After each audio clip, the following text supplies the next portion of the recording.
will be crushed, including many of the supposed communist other nations, because one communist leaders will want to be king, make himself king over everybody, and it would appear from Revelation that he will succeed. So, Article 6, centralization of the means of communication and transport. So I think you can see that is taken place, that they have taken over land and sea, etc., and have control of the movement of goods and services, because that's where the wealth is. All the wealth on planet Earth is built up through the land and the sea and the forests. From what God has produced, He's allowed us to use the land that He produced as we hold it in trust. We give it to our offspring in family lines. But we don't specifically own it. We do own it in that we hold it in trust, and it can only go in our family lines. A king or a state authority cannot ever steal it or expropriate it from us through taxation or any other means. That's God's system of land and people management through families and tribes. Okay, Article 7. The extension of factories and instruments of production owned by the state.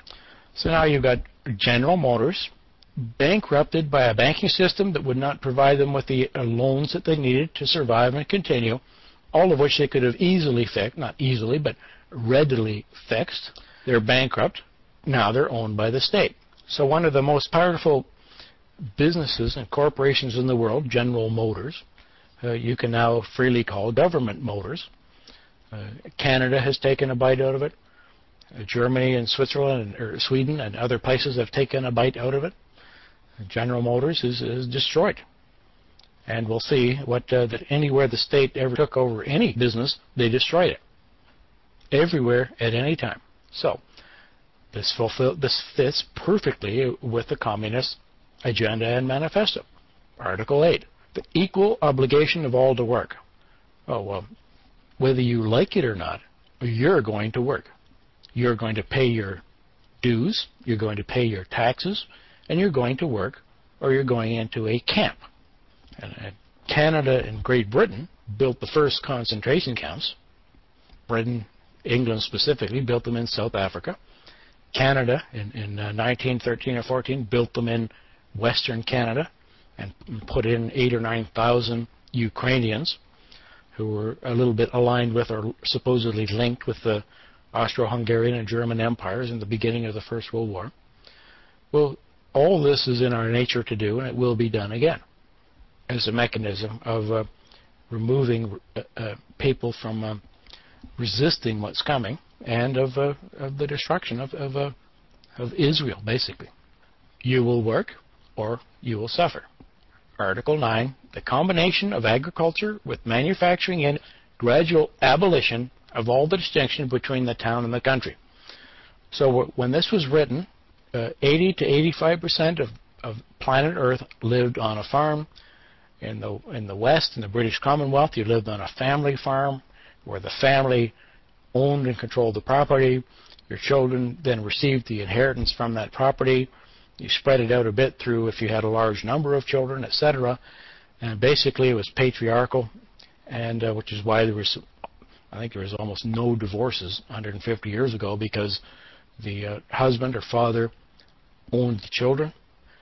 Now you have it that the state owns the children, and they principally give it to the wife or the mother, so that the family is virtually destroyed.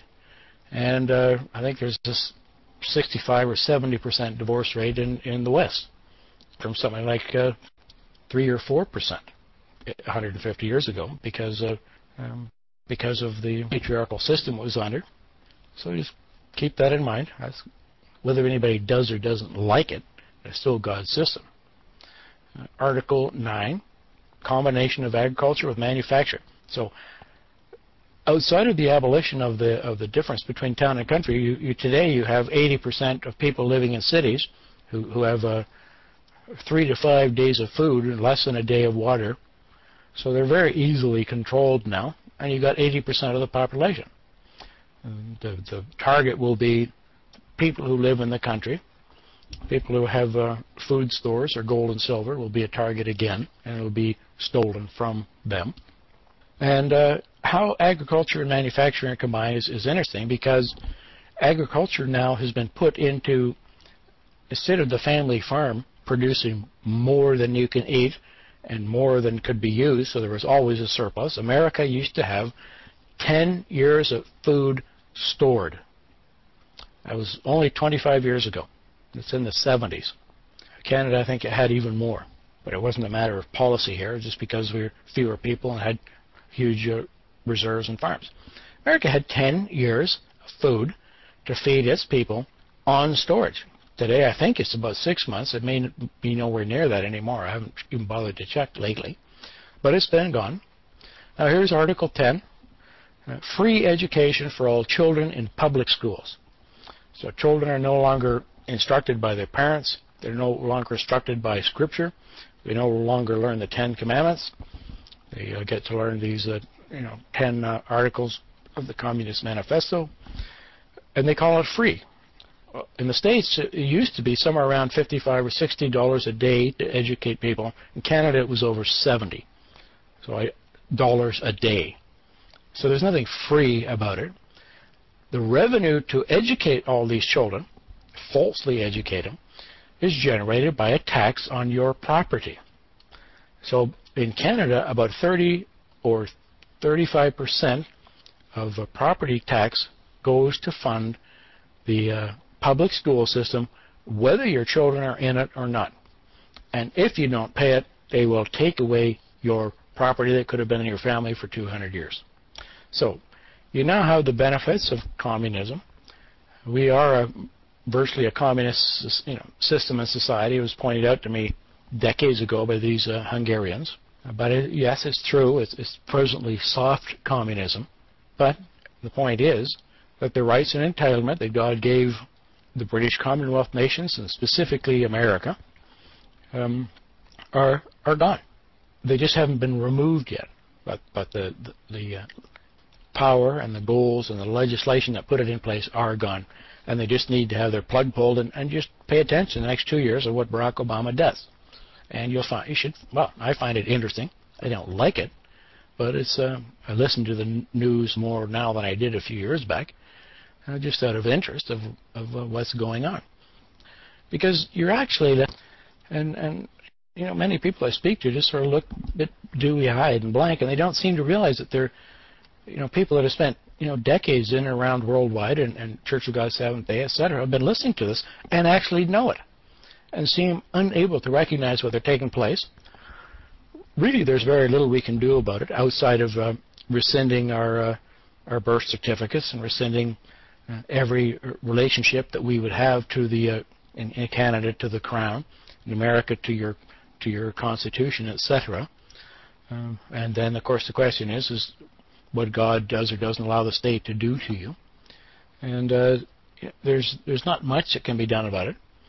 But just so you are aware, because this will be published or printed out within about 2 years, well before 2012, is how that you can rescind your obligations or the ability of a state to put you in jail or to have control of you.